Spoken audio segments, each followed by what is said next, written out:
গতকালকে যে ঘটনাটা ঘটছে সম্পূর্ণ মিথ্যা কথা, ঠিক আছে? সম্পূর্ণ মিথ্যা কথা। আমাদের প্রতিষ্ঠানে বদনাম করার জন্য, আমাদের বড় হুজুরের প্রতিষ্ঠানকে বদনাম করার জন্য, আমাদের পোলাপানে ক্ষতির জন্য, তারপরে হেফজখানার পোলাপানে ক্ষতি করার জন্য সম্পূর্ণ মিথ্যা একটা দোষ ছড়ানো হয়েছে গত রাত্রি। পরে মিডিয়ার লোকের আসছে, তারপরে প্রশাসনের লোক এসে পরে হুজুরকে ধরে নিয়ে গেছে। আমরা হুজুরের মুক্তি করার জন্য আমরা সবাই উঠে দাঁড়াইছি, আমরা হুজুরকে মুক্তি করবো, প্রতিষ্ঠানটাকে ঠিক রাখবো। মাদ্রাসা থেকে আমাদেরকে না বলে পালিয়ে বাড়িতে চলে গিয়েছে। এই ছেলেটা নেশা করে, সেটা আমাদের জানা ছিল না। আজকে সকালে আমি জানতে পেরেছি এই ছেলেটা আমাদের পাশের দোকান থেকে 500 টাকা চুরি করে এনে সে নিজে ব্যবহার করেছে, সেটা আমাদের কাছে তথ্য আছে। আজকে থেকে 10 দিন পর্যন্ত ছেলেটা মাদ্রাসা অনুপস্থিত। হঠাৎ করে গতকালকে ইফতারের 2 মিনিট আগে এর 100-200 জনগণ নিয়ে মাদ্রাসায় হট্টগোল সৃষ্টি করছে। এটা একান্তই আমার কাছে মনে হচ্ছে একটা সাজানো নাটক এবং চক্রান্ত। এটা ইসলামের বড় ধরনের ক্ষতি করার জন্য চেষ্টা করেছে। আপনারা যারা সচেতন মহল আছেন, অবশ্যই সঠিক তদন্ত করে এটা একটা সঠিক বিচারের আওতায় এনে আমাদের প্রতিষ্ঠান এবং আমাদের ইসলামকে বাঁচানোর জন্য আমরা চেষ্টা করি। হুজুর, আপনার নাম, পরিচয় এবং প্রতিষ্ঠানের সাথে সম্পর্কটা? আমার নাম মোহাম্মদ রুহুল আমিন, আমি এখানে পরিচালনায় আছি। আপনি বলতে চান যে তাহলে ঘটনাটা সাজানো? আমি বলতেছি বলতে কি, আমি ওই ছাত্রদের সাথে কথা বলেছি। ইউসুফ নামে যে ছাত্র, তার মা আমাকে কোনো ধরনের কথাই বলতে দেয় নাই।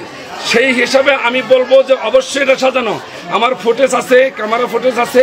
আপনারা অবশ্যই ক্যামেরা ফুটেজ পর্যবেক্ষণ করে সঠিক তদন্ত করে যেটা সঠিক বিচার হয়, সেই বিচারের মধ্যে আমিও একমত। ইউসুফ যে এর আগেও পলাইলো বা দোকান থেকে যে টাকা চুরি করলো, আপনারা তার গার্জেনকে জানাইছিলেন কিনা? আমরা একাধিকবার জানানো হয়েছে। তাদের গার্জেন তাকে কি বলছে? অভিভাবক গার্জেন বারবার বলেছে শেষবারের মতো আমার সন্তানকে একটু চেষ্টা করে দেখেন, একটু সুযোগ দেন, আমার সন্তানটা যেন লাইনচ্যুত না হয়ে যায়। আমরা এখানে আসার পরে কিছু অভিযোগ পাইছি যে অন্যান্য মাদ্রাসার কিছু লোকজন আপনাদের মাদ্রাসা যাতে বন্ধ হয় এরকম একটা ষড়যন্ত্র। আপনি কারে সন্দেহ করতেছেন কিনা?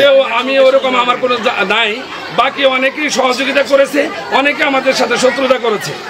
গতকাল যখন পুলিশ বা সেনাবাহিনী এসে আপনাদের হুজুরকে অ্যারেস্ট করলো, তখন কি আপনারা উপস্থিত ছিলেন? হ্যাঁ, আমরা উপস্থিত ছিলাম। প্রতিবাদ করলেন না কেন? করছেন না, আমরা জনগণ এইভাবে এসে আক্রমণ করেছে, আমরা হামলা করেছে, আমরা হুজুরকে নিরাপত্তা দিতে না পারায় আমরা আমাদের পক্ষ থেকেই আমরা পুলিশের কাছে জব্দ করেছি, পুলিশের হেফাজতে দিয়েছি।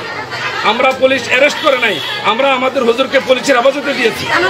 এখন আপনাদের কর্মসূচি কি, বা মাদ্রাসা বন্ধ হবে কিনা? না, মাদ্রাসা তো কোনোভাবেই বন্ধ হবে না। দিনী প্রতিষ্ঠান, কোরআনের প্রতিষ্ঠান বন্ধ হলে তো পৃথিবী বন্ধ হয়ে যাবে। কোরআনের প্রতিষ্ঠান বন্ধ হইতে পারে না। তাহলে আপনাদের কর্মসূচি কি? আমাদের কর্মসূচি প্রতিষ্ঠানের গতিতে চলবে। প্রতিষ্ঠানের তো কোনো সমস্যা নাই। বাকি যদি কোনো কেউ অপরাধ করে থাকে, সেই অপরাধের যতটুকু শাস্তি, ততটুকু শাস্তি আমি কামনা করি। ধন্যবাদ ধন্যবাদ ধন্যবাদ। আসসালামু আলাইকুম। ভাই